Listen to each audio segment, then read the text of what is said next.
Story நேரம் Tamil வியூவர்ஸ்க்கு hi. Powerful பிரின்ஸோட 15வது எபிசோட்ல என்ன ஆக போகுது அப்படின்னு தான் இன்னைக்கு இந்த வீடியோல பார்க்க போறோம்.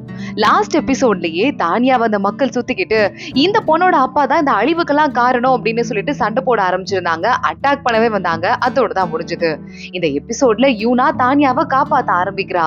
இந்த குடும்பத்தை சும்மாவே விடக்கூடாது, என் பையனை கூட்டு போயிட்டு இவங்க அப்பா காப்பாத்துறங்கிற பேர்ல கொன்னுட்டாரு 4 ஆளுக்கு கத்த ஆரம்பிக்க கோர்ட்டே கூடிடுது. அங்க தானியாவோட பெரியப்பா வந்து நின்னுட்டு இருக்காரு. அவரும் அவரு கூட இருக்க இன்னொரு சான்சலரும் அமைதியா நின்னுட்டு இருக்க கரெக்டா அந்த இன்னொரு சான்சலர் பேச்ச ஆரம்பிக்கிறாரு. ரொம்ப பெரிய பிரச்சனை போய்கிட்டே இருக்கு.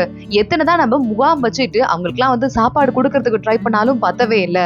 ஏன்னா ஒரு ஊர்ல இருந்து மக்கள் கேபிட்டல் சிட்டிக்கு வந்தாங்கன்னா எப்படி நம்ம கேபிட்டல் சிட்டி தாங்கும்னு எனக்கு புரியலன்னு சொல்ல உடனே எங்க லூமோ வந்துடுறான். இதுவரையே நடந்த எல்லா பிரச்சனையும் நாங்க கணக்கு போட்டு பார்த்ததுல எக்கச்சக்கமான காசு நஷ்டம் ஆயிருக்கு. அந்த காசை வந்து நம்மளால அளக்கவே முடியாது. அந்த ஊரை மறுபடியும் கட்டுறதுக்கு கஜானாவே வந்து நிறைய தேவைப்படும் போல அப்படின்னு சொல்லிட்டு அவனும் சொல்ல ஆரம்பிக்கிறான். மக்களுக்கும் ஆறுதல் கொடுக்கணும்ல அப்படின்னு. ராஜாக்கு பிரஷர் அதிகமாயிட்டே இருக்கு. இப்ப என்ன பண்றதுன்னு எனக்கு ஒண்ணும் புரியல அப்படின்னு சொல்லிட்டு ராஜா யோசிக்கும் போது கரெக்டா நம்ம ஜியாங்ஷு அங்க வந்துடுறான். ஏதோ பிரச்சனை நடந்திருக்கு எனக்கு நல்லாவே புரியுது. இத பத்தி விசாரிச்சு பாக்குறதுக்கு கண்டிப்பா நமக்கு டைம் தேவைப்படுது. அதனால தானியாவோட அப்பா தான் அங்க போய் அநியாயம் பண்ணி எல்லாரையும் கொன்னுட்டாரு அப்படின்னு சொல்லிட்டு முட்டாள்தனமா நம்ம முடிவெடுக்கிறது தப்புன்னு தோணுதுன்னு சொல்ல உடனே அங்க அமைதியா அந்த பெரியப்பா நின்னுட்டு இருக்கான்ல அவன் பாக்குறான். எனக்கு தெரிஞ்சும் தானியாவோட அப்பாவை இங்க கூட்டு வரதான் கரெக்டா இருக்கும். கூட்டு வந்து விசாரிச்சுக்கலாம் அப்படின்னு சொல்ல சரி விசாரிக்கிறதுக்காக கூட்டிட்டு வாங்க, அரெஸ்ட் பண்ணி கூட்டிட்டு வாங்க அப்படின்னு ராஜா உத்தரவு போட்டுடுறாரு. ஜியாங்ஷுக்கு ஒரு மாதிரி கஷ்டமாயிடுது. ஜியாங்ஷு ராஜா 2 பேரும் ஒன்னா வராங்க. ராஜா சொல்லிட்டு இருக்காரு, ஷென்யூவோட ஆளுங்களை அனுப்பு, பத்திரமா அவரை கூட்டு வரட்டும் அப்படின்னு சொல்ல நீங்க நினைக்கிறது கொஞ்சம் தப்புன்னு புரியலையா? இப்ப அவரை கைது பண்ணி நம்ம கூட்டு வர மாதிரி வந்தா கூட யாராவது அவரை கடத்தி கொலை பண்றதுக்கு வாய்ப்பு இருக்கு அப்படின்னு ஜியாங்ஷு சொல்லிக்கிட்டு இருக்கான். ஆனா ராஜா சொன்னது மாதிரி ஒரு டீம் அங்க தானியாவோட அப்பாவை ஒரு கூண்டுக்குள்ள போட்டு அடைச்சு கூட்டு வராங்க. நைட்டு நேரத்துல எல்லாரும் தூங்கி ரெஸ்ட் எடுக்கும் போது யாரோ தானியாவோட அப்பாவை தொட்டுறதுக்கு போக டக்குன்னு நம்ம தானியாவோட அப்பா அவன் கையை பிடிச்சு முறுக்க ஆரம்பிக்கிறாரு. யார் ராணி அப்படின்னு கேட்டுட்டு நான் வந்துட்டு உங்க மருமக அனுப்பி அவரோட டீம்ல இருந்து வந்திருக்கேன், அவரோட படையில இருந்து தான் வந்திருக்கேன், என்ன கூப்பிட்டுக்கோங்க, உங்களை தனியா காப்பாத்தி கூட்டு வரதுக்கு உத்தரவு போட்டாரு அவரு அப்படின்னு சொல்ல உடனே தானியாவோட அப்பா யோசிக்கிறாரு. நிஜமாவா அப்படின்னு கேட்டுட்டு இவன் காப்பாத்த ஆரம்பிக்க அந்த கூண்டுல இருந்து கிளம்பி வெளியே வந்துட்டு இருக்காரு. ஆமா இப்ப நான் வெளியே வந்தா இதுக்கும் சேர்த்து எனக்கு ஒரு தப்பு கணக்கு வரும். ராஜா எப்படி இருந்து நான் விடுவிப்பாரு, அதை பத்தி நீ யோசிச்சியா அப்படின்னு அந்த ஆளு கேட்க இல்லங்க அது எனக்கு தெரியாது, உங்களை கூட்டு வர சொல்லி ஜியாங்ஷு தான் சொன்னாரு அப்படின்னு முன்னாடி அனுப்பிட்டு கையில வாள் எடுத்துட்டு பின்னாடி தானியா அப்பாவை அட்டாக் பண்றதுக்கு அவன் போயிட்டு இருக்கான். தானியாக்கு இப்பதான் விஷயம் புரியுது, அப்பா மேல கோர்ட்ல கேஸ் நடக்குது அப்படின்னு. என்ன பண்றதுன்னு தெரியலேன்னு தானியா யோசிக்க ஆரம்பிக்கிறா. மீனா பாக்குறா ஏதாவது மிஸ் அண்டர்ஸ்டாண்டிங்கா இருக்கும், எல்லாம் சரியாயிடும் கவலைப்படாத அப்படின்னு சொல்லிக்கிட்டு இருக்கா. உங்க வீடு இருக்குல்ல அவங்க அப்பாவோட வீடு, அதுக்கு ரெய்டு போறதுக்கு ஆளுங்க போயிட்டு இருக்காங்கன்னு சொல்ல அவ்வளவு பெரிய பிரச்சனை ஆயிடுச்சா, என்ன ஆச்சு ஜியாங்ஷு எங்க அப்படின்னு தானியா கேக்குறா. நான் இப்பவே வீட்டுக்கு போயே ஆகணும் அப்படின்னு கிளம்புறா. எங்க வீட்டுக்கு போனா அந்த கமாண்டர் லூ இருப்பானே அவன் தான் வீட்டை சோதனை போட்டுட்டு இருக்கான், இங்க என்னங்க நடக்குது அப்படின்னு தானியா கேட்க இதை வந்து விசாரிக்கிற சொல்லி முழுக்க ஜியாங்ஷு உத்தரவு போட்டிருக்காரு. நீங்க ஒண்ணும் கவலைப்படாதீங்க, நான் ஆர்டரை தான் ஃபாலோ பண்ணிட்டு இருக்கேன், நாங்க எதுவா இருந்தாலும் இப்ப நீங்க உள்ள போக கூடாதுன்னு உத்தரவு இருக்கிறதால போகாதீங்கன்னு சொல்ல தானியா பாக்குறா. உள்ள இருக்கிற எல்லா வேலைக்காரங்களும் சின்ன வயசுல இருந்து என்ன வளர்த்தவங்க, அதனால அவங்க பயந்துட போறாங்க. அப்பா மேல டவுட் தான் இருக்கு, எதுவும் கன்ஃபார்ம் ஆகல. ஒருவேளை அவங்களுக்கு எல்லாம் வேலை போச்சுன்னா அத்தனை பேருக்கும் அந்த பத்திரத்தை திரும்ப கொடுத்து அவங்களுக்கு தேவையான அளவு காசையும் நான் கொடுத்துருவேன், அத அவங்க கிட்ட சொல்லிடுங்கன்னு சொல்ல நான் சொல்லிடுறேங்க நீங்க கிளம்புங்க அப்படின்னு லூ சொல்லிக்கிட்டு இருக்கான். தானியாக்கு மனசே வராம அங்கிருந்து கிளம்பி போயிட்டு இருக்கா. கரெக்டா இப்ப அடுத்து என்ன பண்றதுன்னு பாத்துட்டு இருக்க. ஜெயில இருந்து இந்த மக்கள் எல்லாம் நிறைய பேர் புரட்சி பண்ணாங்கல்ல அவங்க எல்லாம் ரிலீஸ் பண்றாங்க. அதுல ஒரு 3 பேரை மட்டும் ஜியாங்ஷு புடிச்சு போய் கட்டி போட்டுடுறான். எதுக்கடா எங்களை புடிச்சிட்டு வந்தீங்க அப்படின்னு அவன் கேட்க ஜியாங்ஷு பாக்குறான். ஊருக்குள்ள மத்த எல்லாருமே அகதிகள்லாம் சாதாரணமா இருந்தாங்க, நீங்க 3 பேர் தான் மறுபடியும் தானியாவோட அப்பாவை பத்தி பேசி பேசி பெரிய புரட்சியை உண்டு பண்ணீங்க, யாரா நீங்க அப்படின்னு கேட்டு ஒருத்தனை ஜியாங்ஷு கொண்டுடுறான். உடனே இன்னொருத்தன் நான் உயிரே போனாலும் சொல்ல மாட்டேன்னு சொல்ல ஒருத்தன் நான் உண்மையை சொல்றேன் அப்படின்னு ஒத்துக்கிறான். நாங்க பக்கத்து நாட்டுல இருந்து வந்திருக்கோம், அவங்க எங்க தான் அனுப்புனாங்க, அனுப்பி இந்த மாதிரி பெரிய பிரச்சனைய உருவாக்க சொன்னாங்கன்னு சொல்ல ஜியாங்ஷுக்கு பக்கத்து நாட்டு கூட எவனோ கூட்டு போட்டிருக்கான் அப்படின்னு நல்லாவே தெரியுது. கரெக்டா அப்பன்னு பார்த்து ஜியாங்ஷு கிட்ட அசிஸ்டன்ட் வந்து தானியாவோட அப்பாவை இந்த மாதிரி கொல்றதுக்கு நம்ம டீம்ல இருந்தே ஒரு ஆள் போயிருக்கான்னு சொல்ல என்னாச்சு தானியா அப்பாக்கு அப்படின்னு கேட்டுக்கிட்டு இருக்கான். கரெக்டா நமக்கு பிளாஷ்பேக்கையும் காட்டுறாங்க. தானியாவோட அப்பா கொல்ல வரவனை அட்டாக் பண்ணி கத்திய கீழே தள்ளி விட்டுறாரு. தளபதினா சும்மாவா, என்ன அனுப்புனது வேற யாரும் இல்ல ஜியாங்ஷு தான், இவரை காப்பாத்த சொல்லி அனுப்புனாரு பண்ணுவாரு அப்படின்னு அவன் சொல்லவும், கண்டிப்பா தலைவர் அப்படி பண்ண மாட்டாரு, ராஜா உத்தரவை அவர் மீற மாட்டாருன்னு ஷென்னியும் சொல்லிக்கிட்டு இருக்கான்.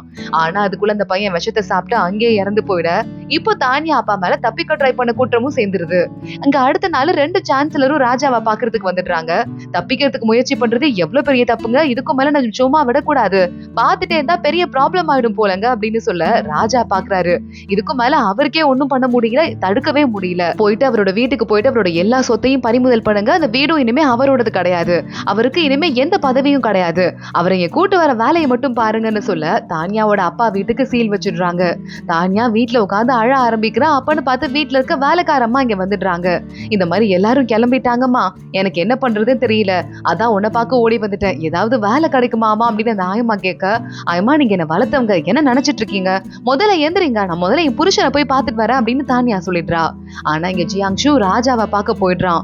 ராஜா வந்துட்டு என்னடா சொல்றதுக்கு இருக்கு அப்படின்னு கேட்க, ராஜா நீங்க என்ன பண்ணிட்டு இருக்கீங்க, எதுக்காக அவர் பதவியை புடுங்குனீங்கன்னு கேட்க, அவர் இந்த மாதிரி உயிர் பொழைச்சிருக்காரு அதுவே பெருசு, ஒருவேளை வேணும்னே அவர் யாராவது மாட்டி விடுறதுக்கு ட்ரை பண்ணா கூட அவர் தப்பிச்சு போயிருக்க கூடாதுடா அப்படின்னு சொல்ல, என் டீம்ல இருந்து யாரோ போயிருக்காங்க, யாரோ கண்டிப்பா பெரிய லெவல்ல மிரட்டி இருக்கணும், அதனாலதான் அவர் நம்பி வந்திருக்காரு அப்படின்னு ஜியாங்ஷு சப்போர்ட் வாங்க ஆரம்பிக்கிறான்.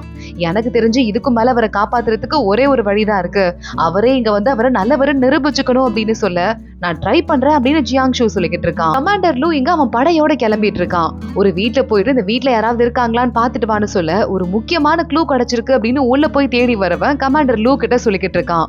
ஜியாங்ஷு மறுபடியும் அடுத்து அவனோட டீமுக்கு வந்துடுறான்.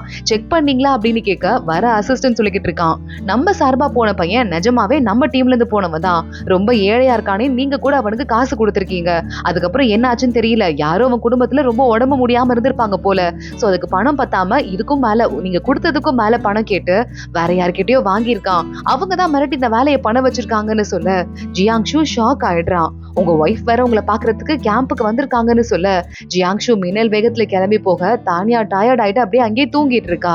ஜியாங்ஷுக்கு என்ன பண்றதுன்னு தெரியல, இவங்க அப்பா ஆபத்துல இருக்காரு, காப்பாத்த முடியலையே அப்படின்னு கோட்டை போய் மேல போத்தி விட்டுட்டு இருக்கான். தானியா ஏஞ்சிடுறா, எங்க அப்பா நிரபராதின்னு ப்ரூவ் ஆயிடுச்சா, நீங்க போய் கேட்டீங்களா அப்படின்னு சொல்ல, இன்னும் உண்மை வெளியே வரல, ஆனா உங்க குடும்பத்துக்கு ஏதாவது ஆபத்து வந்தா நான் உனக்கு சப்போர்ட் பண்ணுவேன், உனக்கு கான்ட்ராக்ட்ல எழுதியிருக்கேன், எனக்கு ஞாபகம் இருக்கு, நீ கவலைப்படாத, உன் அப்பாவை காப்பாத்துறதுக்கு என்னால முடிஞ்ச எல்லாத்தையும் செய்யறேன், அதுக்காக நீ தூங்காம இருக்காது, கொஞ்ச நேரமாவது தூங்கு, உன் அப்பா இங்க நாளைக்கு வந்துருவாரு அப்படின்னு சொல்ல தானியா போய் தூங்குறதுக்காக படுத்துட்டு இருக்கா.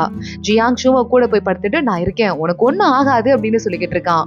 தானியாவோட அப்பா அடுத்த நாள் ஊருக்குள்ள வராரு. அவரை பார்த்துட்டு அந்த அகதிங்க எல்லாம் வந்து கையில கிடைக்கிறதெல்லாம் தூக்கி வீசி எரிய ஆரம்பிக்கிறாங்க. செத்து ஒளிடானிலாம் உருப்பிடவே மாட்டேன் அப்படின்னு தானியா அங்க இருந்து அப்பா அப்பான்னு கத்திக்கிட்டே வர, இங்க இருந்து போயிடு, இங்க இருந்து போயிடுன்னு தானியாவோட அப்பாவும் கத்துறாரு. ஜியாங்ஷு அங்க வந்துடுறான். தானியாவை தனியா கூட்டு போறான். ஆனா தானியா அதையும் தாண்டி அப்பா அப்படின்னு சொல்லிட்டு வர, இதெல்லாம் நீ பார்க்க கூடாதுமா, நீ வீட்டுக்கு போ, நல்லபடியா இரு அப்படின்னு அவங்க அப்பா தானியாவை அனுப்பி வைக்கிறாரு.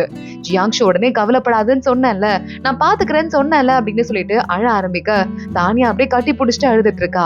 தானியா அவங்க அப்பா ஜெயில இருக்காருன்னு அவங்க அப்பாவுக்கு சாப்பாடு, ட்ரெஸ் அப்படின்னு சொல்லிட்டு என்னெல்லாம் தேவையோ அதெல்லாம் எடுத்துட்டு வெளியே வந்துட்டு இருக்கா. இந்த சென்னன் ஒருத்தனை கூட தண்டனை கொடுத்தால ஜியாங்ஷு, அந்த இடத்துல கட் பண்ணி அந்த ஆளோட அப்பா அங்க வந்துடுறான். உங்க வீட்டை சோதனை போட சொல்லி ராஜா உத்தரவு போட்டிருக்காரு, ஏன்னா தானியா உங்க அப்பா மாட்டிருக்காருல, அவர் சம்பந்தப்பட்ட எல்லா இடத்தையும் நாங்க தேடிக்கிட்டு இருக்கோம், அவர் பொண்ணு நீ இங்க இருக்க, ஒண்ணு நாங்க தேடாம விட முடியுமான்னு சொல்ல தானியா பாத்துட்டு இருக்கா.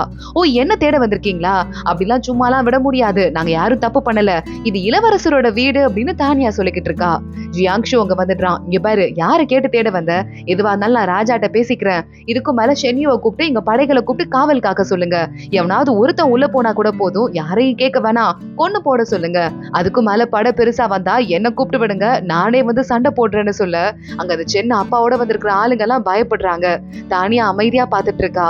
தானியா யோசிச்சு பாக்குறா. முத நாள் நைட்டே ஜியாங்ஷு கிட்ட பேசும்போது, அன்னைக்கு ஒரு பையனை நான் பார்த்தேன்ல, நீங்க கூட அவனை பார்த்தாலே போகணும்னு சொன்னீங்களே, கல்யாணத்தப்ப எனக்கு கடத்தினால அந்த பையனோட கண்ணு மறியே இருந்தது, அது மட்டும் இல்லாம அந்த பையன் வந்து எங்க அங்கிள் இருக்காரு பெரியப்பா, அவர் கூட ரொம்ப க்ளோஸா இருந்திருப்பானோ, எனக்கு என்னவோ அப்படிதான் தோணுது அப்படின்னு தானியா சொல்லிக்கிட்டு இருக்கா. ஜியாங்ஷு ஆனா அதுக்கு பதில் சொல்லவே இல்ல. தானியா அடுத்த நாள் வர வழியே இல்லாம அந்த பெரியப்பாவை பார்க்க போக, வாமா தானியா எப்படி இருக்க, வந்து உட்காரு, ஸ்நாக்ஸ் எல்லாம் இருக்கு பாரு, சாப்பிடு அப்படின்னு சொல்லிக்கிட்டு இருக்காரு. உடம்பு இளைச்ச மாதிரி இருக்கியம்மா அப்படின்னு தானியா தானியா உடனே அங்கிள் எங்க அப்பாவை எப்படியாவது காப்பாத்துங்க, ப்ளீஸ் காப்பாத்துங்கன்னு கெஞ்ச ஆரம்பிக்க, இங்க பாருமா நான் என்ன பண்ண முடியும், உன்னை ஜியாங்ஷுக்கு கல்யாணம் பண்ணி கொடுத்தது உன் அப்பா பண்ண பெரிய தப்பு. ஜியாங்ஷு தான் கேஸ் நடத்திக்கிட்டு இருக்கான், அவன் நினைச்சா என்ன வேணாலும் பண்ணியிருந்திருக்கலாம், ஆனா அவன் எதுவுமே பண்ணலையேமா அப்படின்னு ஜியாங்ஷுவை பத்தி தானியா கிட்ட பேச ஆரம்பிக்கிறாரு. கரெக்டா அந்த நேரம் நம்ம ஜியாங்ஷு ராஜா கிட்ட போய் பேசிக்கிட்டு இருக்கான். கையில ஒரு ஆதாரம் ஒண்ணு இருக்கு. தானியாவோட அப்பா பக்கத்து நாட்டுக்காரங்க கூட பேசுற மாதிரி ஒரு லெட்டர் ஒண்ணு இருக்கு. இந்த லெட்டரை போய் நீங்க நம்புறீங்களா ராஜா அப்படின்னு ஜியாங்ஷு கேட்க, கோர்ட்டுக்கு சட்டத்துக்கு ஆதாரம் மட்டும்தான் முக்கியம், வேற எதுவும் முக்கியம் இல்லடா, நீ சொல்றது எனக்கு புரியுது, அணையில பல பிரச்சனை இருக்கு அப்படின்னு சொல்லிட்டு தானியாவோட அப்பா நிறைய ஆளுங்களை கூப்பிட்டு அதை சரி பண்றதுக்கு போயிருக்காரு. ஆனா அணைய அப்பன்னு பார்த்து எவனோ ஒருத்தன் உடைச்சு விட்டுருக்கான், நிறைய பேர் இறந்து போயிருக்காங்க, தானியாவோட அப்பா ஜஸ்ட் மிஸ்ல பொழைச்சிருக்காருன்னு. ஆனா இதுல வந்துட்டு ஆதாரம் பக்காவா இருக்கே அப்படின்னு கேட்க, இங்க தானியா கிட்டையும் அந்த அமைச்சர் பெரியப்பா அதை தான் சொல்லிக்கிட்டு இருக்கான். உங்க அப்பா பக்கத்து நாட்டு கூட கூட்டணி போட்டிருக்கிறதுக்கு எல்லா ஆதாரமும் இருக்கு, நம்மளால இனிமே ஒண்ணும் பண்ண முடியாது அப்படின்னு. பெரியப்பா நீங்க என்ன சொல்லிக்கிட்டு இருக்கீங்க, எனக்கு இந்த பதவி பெரியவன் சின்னவன் அதெல்லாம் எதுவுமே கவலை இல்ல, எனக்கு தேவை எங்க அப்பா வரணும், அவ்வளவுதான் பெரியப்பா, காப்பாத்துங்கன்னு கால்ல விழ, உன் புருஷனே மதிக்கல, அவனோட ஆள் தான் எவனோ ஒருத்தன் உங்க அப்பாவை கூப்பிடுறதுக்காக போயிட்டு அவர் மேல இன்னொரு கேஸ் விழுந்திருக்கு, உங்க புருஷனோட உத்தரவு இல்லாம அவர் படையில இருந்து ஒருத்தனாவது கிளம்பி போக முடியுமா, நீ யோசிச்சுக்கோமா, எனக்கும் அதுக்கும் எந்த சம்மந்தமும் இல்ல, இங்க இருந்து கிளம்பி போயிடு அப்படின்னு சொல்ல தானியா அழுதுட்டு இருக்கா. அதோட தான் இந்த எபிசோட் முடியுது. அடுத்தடுத்து என்ன ஆக போகுது தொடர்ந்து பார்க்கலாம். இந்த வீடியோவை லைக் பண்ணிக்கோங்க, மறக்காம நம்ம சேனலுக்கு சப்ஸ்கிரைப் பண்ணிக்கோங்க. அடுத்த வீடியோல பார்க்கலாம். அது வரைய பாய்.